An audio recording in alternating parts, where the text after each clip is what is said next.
Well, this is an absolutely extraordinary scene. Petitioners holding up papers documenting the grievances, abuses that they have against the government. These petitioners have been crammed into these buses. They'll be then taken to centres in the capital and then shipped back to the provinces. This is what justice often looks like in China.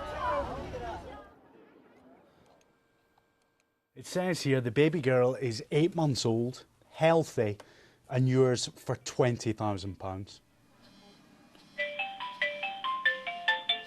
Our researcher, posing as a buyer, contacted the seller. And then, on a mobile phone, we were shown the baby.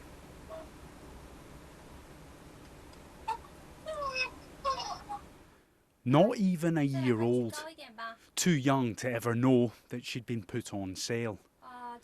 The seller told us she was a single mother of 3.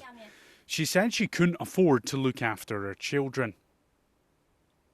We passed on the information to the authorities, but this is far from being the only case. Our investigation reveals that children are also being sold in hospitals. Filmed undercover, this doctor told us babies were for sale. We can go now live to our correspondent Martin Patience, who's close to the courthouse. We're not being allowed to film outside the building. I'm just staying with you. Excuse me. This is the kind of trouble you get covering Chinese trials in China. It's incredible, the harassment and intimidation. Excuse me, who are you? And you've got undercover thugs. What often happens in China is you get men dressed like this. Excuse me, why am I not allowed to cover this?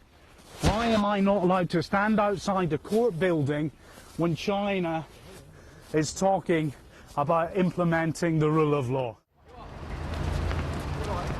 Inside this bus is Rurik Jutting. He's left court and he's just been charged with 2 counts of murder, and now he's been taken away, remanded in custody.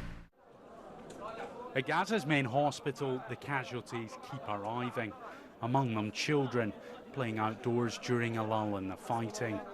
But no street in Gaza is safe.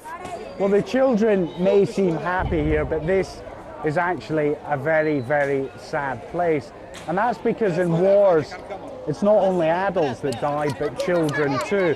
For the last 3 weeks, both sides have been firing rockets at each other, and those rockets are very, very dangerous. They can kill you. And many children here in Gaza have been killed in the fighting. At night, some of them hear explosions. They have nightmares because they worry what might happen to them.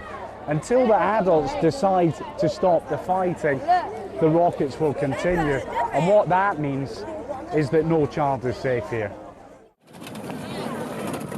It's the Great Getaway, the largest human migration on the face of the planet. Hundreds of millions of Chinese scrambling to get home for the new year. The nation's transport system close to breaking point. You get a real sense here of a country on the move. This scene is playing out at bus stations, train stations and airports right across the country. It is the world's maddest dash. No one, it seems, wants to miss out on that all-important family meal, marking the start of Chinese New Year. Rare blue skies in the capital, air fit for world leaders. Suck it in and you feel fine. I tell you, when Beijing's hosting a summit, it's a great place to be. Well, this was the scene 2 weeks ago, and as you can see, the city is enveloped by thick smog, and this is absolutely hazardous to your health.